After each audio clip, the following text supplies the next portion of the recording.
La Lune, sur son orbite, continue son chemin vers d'autres effets, d'autres influences.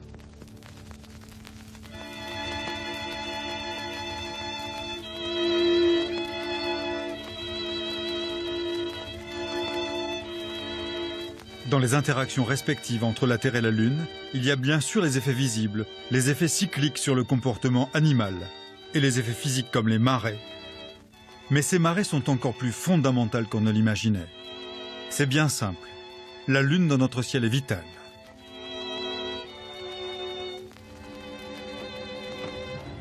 Il nous faut retourner voir Alessandro Morbidelli, le scientifique, pour qu'il réponde à quelques ultimes questions.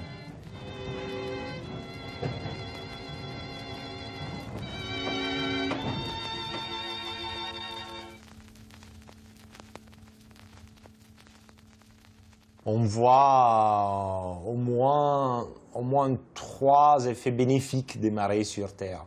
Donc déjà, la marée brasse les océans et crée des grands courants océaniques. Donc ces courants océaniques déplacent l'eau. Évidemment, on peut déplacer l'eau d'un endroit à l'autre, d'un endroit plus chaud vers des endroits plus froids, vice-versa. Donc ça crée un peu des courants qui mélangent l'eau aux différentes températures. Donc c'est un effet stabilisateur du climat.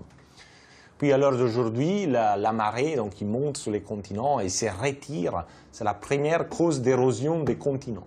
Et c'est très important parce que les continents donc, érodés relâchent des nutriments qui donc rendent la couche superficielle de l'océan très fertile. Troisièmement, on pense que la marée pourrait avoir joué un rôle pour sortir la vie de l'eau. Donc la vie est née dans l'eau. Et puis, à un moment qu'on n'estime pas très bien, ça pourrait être plutôt il y a 500 millions d'années, qu'il y a eu une sorte d'explosion des vies. Mais pour certains auteurs, ça remonte même à 1 milliard d'années, la vie est sortie des océans. Selon les dernières avancées scientifiques, on pense que la vie serait apparue dans les océans il y a environ 3 milliards d'années, sous forme d'organismes unicellulaires, qui ont ensuite évolué, en particulier dans les eaux peu profondes. Il y a 400 ou 500 millions d'années, certains animaux marins profitent des mouvements de marée pour apprendre à vivre hors de l'eau pendant quelques minutes, puis quelques heures. Leur respiration se bloque, leur métabolisme s'arrête, puis repart dès que l'eau revient. Quelques millions d'années encore, et certaines espèces gagneront la Terre et ne reviendront plus. C'est l'offensive de la vie qui ne serait jamais sortie de l'eau sans l'aide des marées.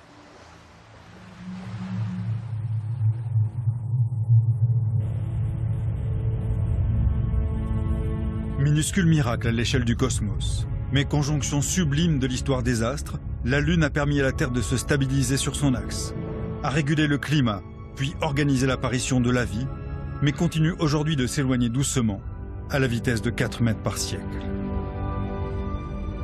À ce rythme, le Soleil s'éteindra avant que la Lune nous ait quittés. Pas d'inquiétude, nous avons de la marge. Nous sommes juste là, au point d'équilibre, suspendus dans l'infini entre un accident de planète et la disparition inéluctable du système.